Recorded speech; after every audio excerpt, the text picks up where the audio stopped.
सरसब्ज जंगल की खामोश सुबह में हल्की धुंध तैर रही थी, जैसे फितरत ने अपना नरम कंबल ओढ़ा हो।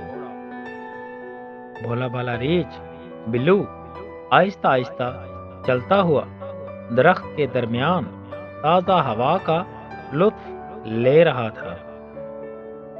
अचानक बिल्लू की नजर एक बड़ी शहद की मक्खियों वाली छत्ते पर पड़ी, जिसे देखकर इसकी आंखें खुशी से चमक उठीं।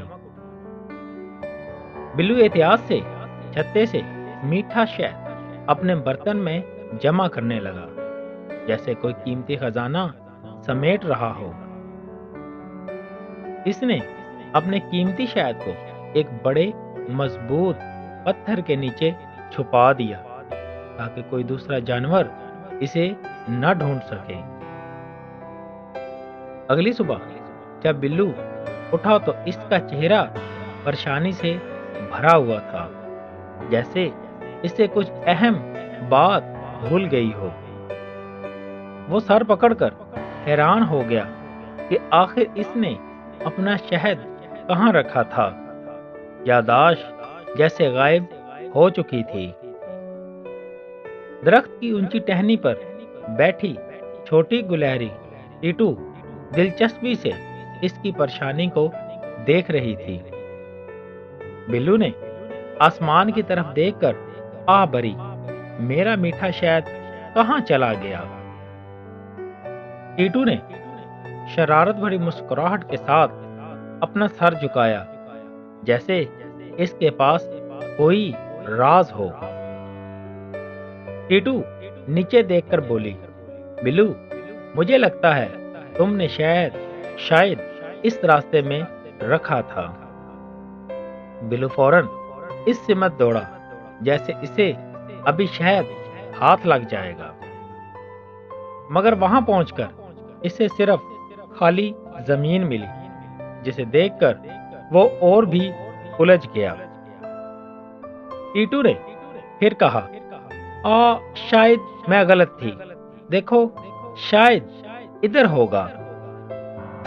बिल्लू एक बार फिर उम्मीद के साथ दूसरी तरफ दौड़ पड़ा, मगर यहां भी इसे कुछ ना मिला, जिससे इसका दिल और भी परेशान हो गया।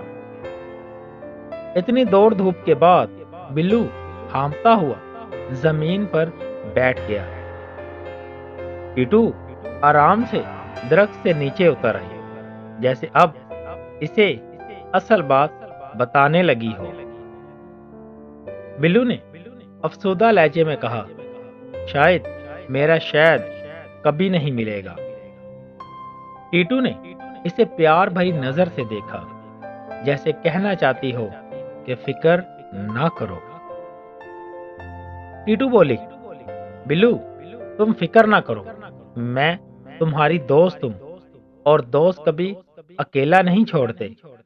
मैं तो तुमसे मजाक कर रही थी। वो आहिस्ता आहिस्ता उसी बड़े पत्थर की तरफ बढ़ी जहां शहद छुपा हुआ था। बिल्लू हैरत से देखता रहा कि वो पत्थर के पास क्यों जा रही है। टीटू ने पूरी ताकत लगाकर पत्थर को धक्का दिया, जैसे कोई राज खोलने लगी हो। पत्थर हटते ही नीचे से चमकता हुआ शहद का बर्तन नजर आया। बिल्लू की आंखें हैरत से मजीद बड़ी हो गईं, जैसे वो अपनी आंखों पर यकीन ना कर रहा हो।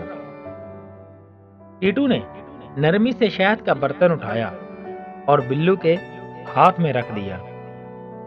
बिल्लू ने शहद थाम लिया और इसके चेहरे पर खुशी की बड़ी लहरें दौड़ने लगी। दोनों दिली खुशी के साथ एक दूसरे से गले मिले, जिसे दोस्ती मजबूत हो गई। बिल्लू बोला, टीटू, तुम सिर्फ होशियार नहीं, तुम सच्ची दोस्त भी हो। टीटू हंसकर बोली, दोस्त वो जो मुश्किल वक्त में काम आए। जंगल के दूसरे जानवर भी ये मंजर देखने जमा हो गए। सब खुश नजर आ रहे थे। सबने खुशी से तालियां बजाईं, जैसे कोई बड़ा कारनामा हो गया हो। बिल्लू ने शर्मिंदा होकर अपना सर खुजाया। वो इतनी देर तक परेशान होता रहा। टीटू ने जल्दी से कहा, अरे शर्मिंदगी की क्या बात, सब ही भूल जाते हैं। जानवरों ने मिलकर दोस्ती की खुशी मनाने के लिए एक छोटा सा जश्न शुरू कर दिया। बिल्लू ने दिल से टीटू का शुक्रिया अदा किया और इसके सामने हाथ जोड़ दिए। उस दिन के बाद जंगल में इनकी दोस्ती सबसे मशहूर कहानी बन गई। शाम का सूरज आहिस्ता आहिस्ता दरख्तों के पीछे छुप रहा था। फिजा में सुनहरी रंग फैल रहा था। दोनों दोस्त लकड़ी पर बैठे गरूबे आफ्ताब देख रहे थे और दिल में नई दोस्ती की कदर महसूस कर रहे थे। दोस्तों, अगर आपको हमारी ये कहानी अच्छी लगी हो तो हमारे चैनल को लाजमी सब्सक्राइब कीजिएगा।